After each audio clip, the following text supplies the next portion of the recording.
Brew Thursday! Woo! And happy Halloween! Woo!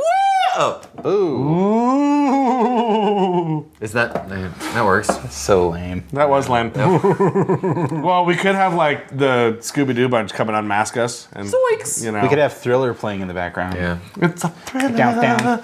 Thriller. Sorry. That's not the You dance. should apologize for You that. did like a shuffle. Well, I have like a half an inch on either side of me in That's which what to she do. said.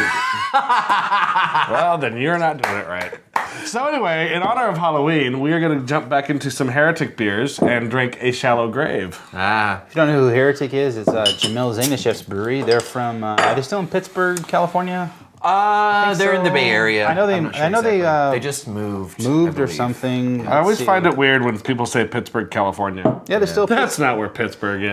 I was genuinely confused. I was like, so wait, you do your podcast in San Francisco, but you built a brewery in Pittsburgh? Yeah. What? Yeah. Now, Yeah. it turns out there's a Pittsburgh, California. Whoever named that city, you need to do more research, buddy. Yeah, it's sort of like when you name your brewery Epic Brewing Company. Well, I think, but I think it's like one of them is a Pittsburgh with an H at the end, and the other doesn't have the H at the end. Pittsburghy. Pittsburgh. Whatever. Anyway, they're from Pittsburgh, California.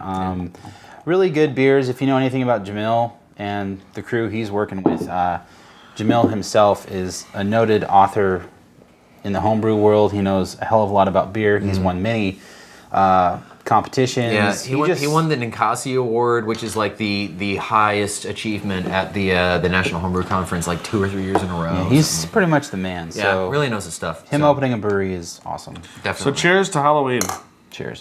Not that they just opened it, but it's been open for a while. Yeah, and cheers to you guys. It's good to Cheers, see yeah. you. Hey, again. welcome back, Matt. Yeah, because I haven't been here. Did you have fun sitting in your bedroom alone crying while we were at GABF drinking all of the beers? I masturbated all a of lot. the beers. A lot. Well, of course you did. I gave you that Smashing picture the of myself. penis. Right? This beer is great. Man. So I don't even know what this is. I've never had Shallow coffee. Grave. It's a It's a porter. It's a porter, but it's like It's 7%. rich and smooth, but So it's a lot of chocolate, a lot of caramel. And, Okay. it's got the really good, nice dry, not Irish dry stout dry, but dry mouthfeel, so that it's you're not like you're not getting fatigued of it as you drink it. Got a lot of nice coffee notes. We forgot how to talk, apparently. Yeah. None of us know how to use our tongues.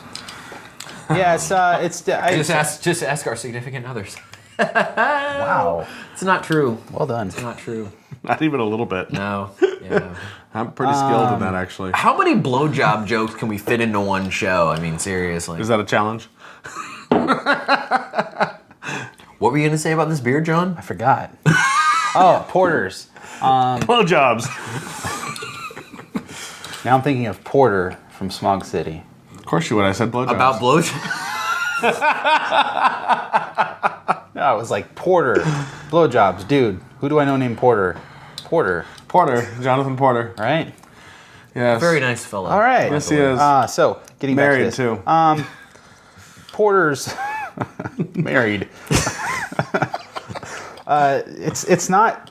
I usually expect porters to be a tad on the sweeter side of the, I don't know, stout porter thing. We've had this argument before. We're not going to go there again. But this is definitely every time we have this argument, you edit it out of the show and it never gets released. Well, it's not worth it. I'm probably just the saying, right we've had it decision. before, and you don't need to see the argument. But yeah, a lot of coffee.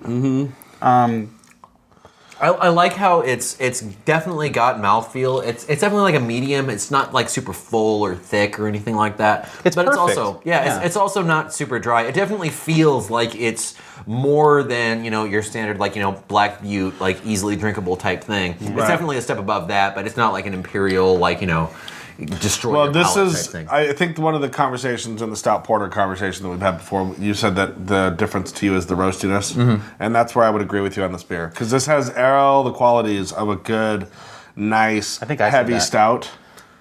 Yeah. I think you both agreed on it. It happens Either somewhere. way. But it does lack the roastiness. And so I'm actually going to give it up to you guys for that. Well, it's not that it lacks roastiness. It's a different character. No, It's a it doesn't different- lack it's a different kind roastiness. of It lacks the roastiness of a Imperial Russian stout because like what I was It's saying, not as in your face, yeah. What I was saying is that this has all those characteristics: the nice chocolatey mouthfeel, the nice caramel malts, the big like kind of flavor profile, but it doesn't have that roastiness that you would expect for an Imperial Russian Stout. Yeah, exactly. So it's definitely a nice medium, and it's cool because the thing about Heretic and Jamil is, Jamil is very much known as the style guy. I mean, he wrote Brewing classic styles, and so it's nice because he does a double IPA, but that's really the only beer that Heretic does that really sticks to a specific style. They've got the Evil Twin. Evil Twin, thank you. The Evil Cousin is a double IPA. The Evil Twin we did on the show back in March. Which is the 2012. Imperial Red, which is really nice. They've got this, which is kind of in between. It's not an Imperial Porter. It's not a standard porter. They've got the Taffel Bully, which I think is it's like a table beer, like a Belgian table beer type of thing. Then they have that one that's hard to pronounce. Yeah. It's it's like a rye beer or something like that. They won an award for. Anyways, all really great beers, which are all kind of skirting style guidelines, which is one of the Well, of course, he's not going to just about make a porter, and I know how to make excellent porter, so that's what I'm going to make, and it's going to be to style. No, it's going to be Jamil's. It's whatever. I think it's honestly whatever he wants to drink, and this is really an easy drinking porter for 7%. Yeah, and for sure. It does have that tinge of sweetness to it. You can taste the sweetness, but it's also a body kind of thing too. Yeah. And Well, and it is really kind of it's actually very, very well balanced all the way around. Even the chocolate and the coffee notes you get from it. I wanted this to be like, it's Halloween today, so I wanted to pick a beer that was like Halloweenish. And Shallow Grave, Heretics, that's all kind of screams Halloween. But I think that this time of the year we start to get into like, it's not cold, but it's cooler. It's the best time of the year. Yeah, and this is a great beer for this time of the year because when you get into the really, really colder months, when you're getting into like the Belgian quads and the Belgian strong ales, Imperial Russian stouts, and those kind of much bigger beers that you want to warm up with, this is a great beer for like a nice cool evening in the fall. It's definitely a nice in between kind of thing. Yeah, for sure. Yeah, this would be a fantastic like dessert beer for Thanksgiving too. Well, I don't know. Perhaps it would definitely be in the realm. I think. I don't know if it would necessarily be the beer I would pick, but depends on what you would pair it with. Well, we're coming up on Thanksgiving, and so I think we're going to have all the guys figure out what beers they would pair with their Thanksgiving dinners all the way across the board. All the guys, like all of us. Is this a challenge? Oh, all right. You're referring to all of us in the third person. All of the guys. All of the guys. Every guy. I'm including every guy. I'm including Bill. Well, I think we need to do a Thanksgiving. I think he does that anyway for the Brewers Association. Yeah, we don't care about that. craftbeer.com, I should say. Well, we don't care about that. He's gonna do it for our show now. No, it's actually pretty awesome. You should check it out. It is now. Yeah, it is. It's a very nice annual kind of tradition. Speaking of Bill, I think we're gonna go to a Master Pairings. Let's go see what Bill's doing. Yeah, it's been a week. It has. Yeah. Well, if you didn't get enough of him at GABF, yeah. Here you go. Well, we all did. Never.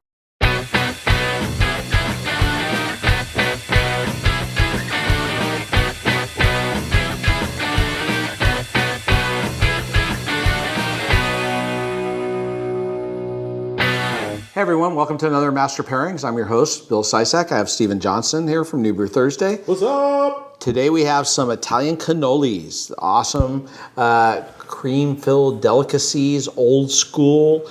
And with it, since it's old school, I went vintage. I went out of the cellar. Vintage. I have never even seen this beer before. This is one of my favorites. This is from my cellar. This is the Marin Star Brew. It's a triple wheat ale, so a wheat wine, I call it. This is from 2002. Now, this beer was much lighter in 2002, but not that much. It had a honey note. This is going to have a lot of suspension in it, which is pretty cool. Cheers. That's going to be definitely aged. Definitely some oxidation on the nose. The way that the oxidation plays into this, it goes into summer stone fruits. So it's nectarine, peach, and apricot. Right. That's great. The airy sweetness of the pastry filling and the lightness of this just kind of accentuates a lot of what the wheat wine brings to it. Because one thing I like about wheat wines, because as you know, You've had a lot, have you? I have had a few, yes. What I like about wheat wines over barley wines, because as you know, I'm not a huge barley wine fan, is that wheat wines are the barley wines that I enjoy. They're lighter, they're easier to drink, They're less boozy, I guess, less sticky, I guess, is probably a better way to put it. The mouth feels nicer. Okay. And so when I'm eating something like this, the light airiness of this, the sweetness of this really brings out a lot of the wheat wine characteristics from this beer that I enjoy quite a bit. The cannolis are great. They'll go great with sweeter beers, so a milk stout would be amazing, an oatmeal stout.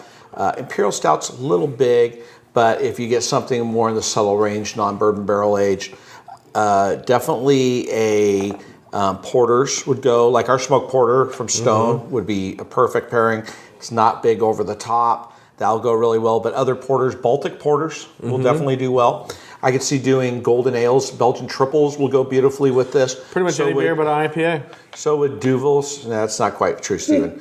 But you could probably fit in a Hefeweizen too. So you can try your range with cannolis. If you're a cannoli fan, definitely go out there and try stuff. Stay away from hoppy bitter beers. Stay away from the lighter beers. And you can definitely jump in and try some different interesting things. But this is an amazing beer. I'm very excited that I found this in my cellar. I usually know where everything is, but there's a little dark recesses every once in a while where I go, I meant to pull this out a couple years ago, and I didn't. And so this is one that's just been a very special treat. I'm going to say. Well, I've enjoyed treating it with you.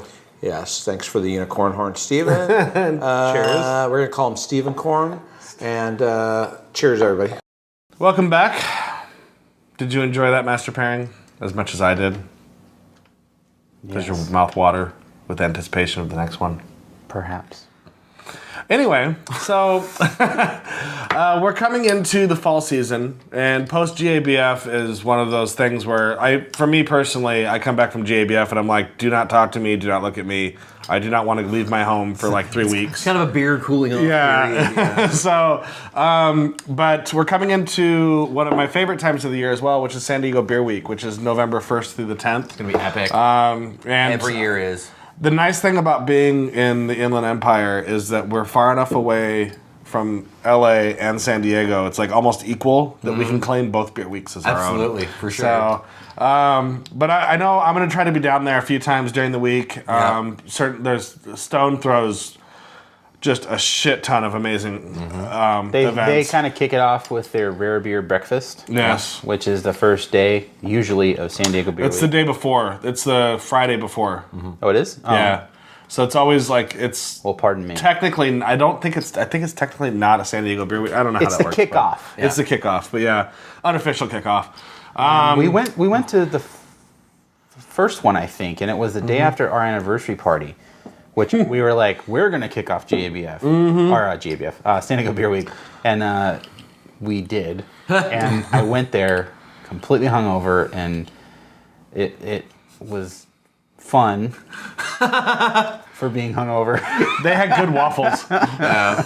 So rare beer breakfast is cool. I need to check the schedule to make sure that all these things are going on. But it actually lives up to the name. It is a rare beer breakfast. They have awesome food that the Stone Bistro makes, and a lot of cool bottles. But Green Flash does a ton of events. AleSmith. I mean, everybody's doing all kinds of events. The dates are the first through the November 1st through the 10th. Yeah, and so essentially, if you are in San Diego and you drink beer, it's going to be interesting. It's going to be awesome because the entire city, the entire community down there really blows up for it. So it's going to be awesome. Lots of craft beer bars. Yeah, it's great week.